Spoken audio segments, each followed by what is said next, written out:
Member bangga sekali lafaz je. Wah, jawapan dia orang sama ke? Ni lain.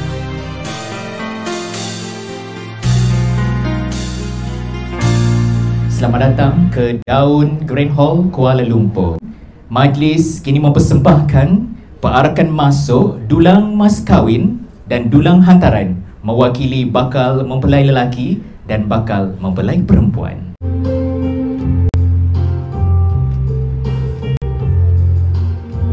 Kalau tuan suka, katakan suka. Bunga senduduk berwarna ungu. Kalau tuan sedia, katakan sedia. Silakan masuk, janganlah malu.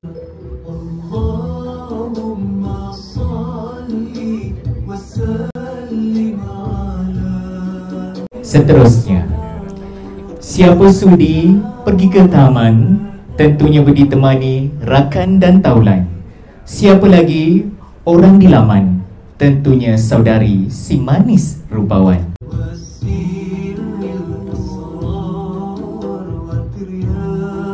Ya saya, pernikahan akan nikah dengan anak perempuanku. Aku terima nikah. Tahniah kepada Hanis dan juga Hakimi.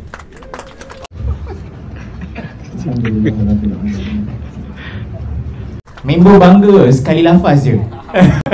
Saya sebenarnya selaku pengacara majlis pada hari ini ada menerima satu ucapan kasih dari hati buat hati yang menyayangi. Ucapan ini adalah daripada Hanis buat mak dan abah serta mak dan abah mentua. Jadi dengarkan luahan istimewa ini. Di hadapanmu, anak perempuanmu telah tumbuh dewasa.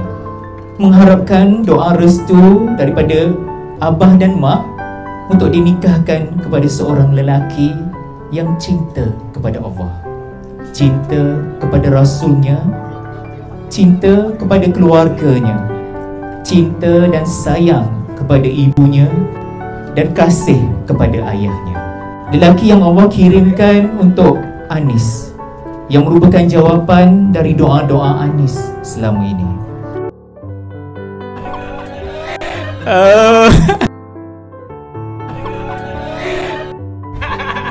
Dia meracau juga. Yang ni dia main reverse psychology ni. Jawapan dia orang sama ke? Ni lain. No comment. Wow. Jadi saya tanyakan lah,